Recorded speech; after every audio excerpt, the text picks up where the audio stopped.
السلام علیکم ورحمۃ اللہ وبرکاتہ۔ بسم اللہ الرحمن الرحیم۔ آج کا ہمارا چیپٹر ہے خندق کی لڑائی پارٹ 2۔ آئیے شروع کرتے ہیں۔ مسلمان تھے تو 3000، لیکن حضور صلی اللہ علیہ وسلم نے ان کو اس طرح ترتیب دی تھی کہ سامنے خندق تھی اور پیچھے صلح پہاڑ۔ چوکیوں پر نگرانی اتنی سخت تھی کہ دشمن کی ایک کوشش بھی کامیاب نہیں ہو پا رہی تھی۔ اس لڑائی میں تلواریں اور نیزے بالکل بیکار تھے، بس دونوں طرف سے کچھ نہ کچھ تیر اندازی ہو پاتی تھی۔ کئی دنوں کے گھیرے سے تنگ آ کر ایک دن دشمن نے بڑا زور دکھایا، کبھی یہاں سے حملہ کیا کبھی وہاں سے، مگر کوئی نتیجہ نہ نکلا۔ گھیرے کا بہت دنوں تک رہنا مسلمانوں کے لیے بھی پریشانی کی وجہ تھی، پر دشمن بھی اپنی جگہ پریشان تھے۔ مشورے کے بعد ایک بھرپور حملہ کرنے کے لیے یہ طے پایا گیا کہ بنو قریظہ کو حضور صلی اللہ علیہ وسلم کے خلاف عہد توڑنے پر ابھارا جائے اور وہ اندر سے حملہ آور ہوں۔ ابو سفیان کے کہنے پر ہوئی بن اخطب نے یہ مشن اپنے ذمے لیا۔ بنی قریظہ کے سردار قعب بن اسید کے پاس پہنچا اور مقصد بیان کیا۔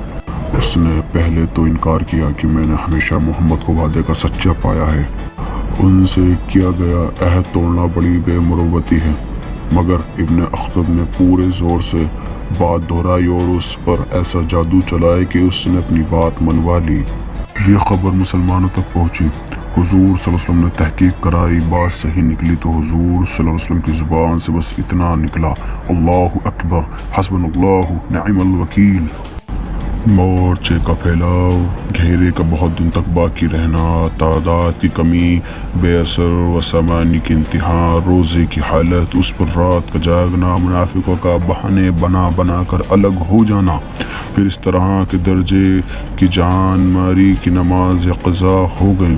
یہ کچھ معمولی درجے کا امتحان نہ تھا، اس پر جب شہر کے اندر بھی غداری کی بارودی سرنگیں بچھ گئیں اور بنو قریظہ کی طرف سے پیٹھ پیچھے چھرا بھونکنے کا خطرہ سر پر آ گیا، تو آج ہم اندازہ بھی نہیں کر سکتے کہ 3000 مسلمان جان نثاروں کے جذبات کس طرح کے ہوں گے۔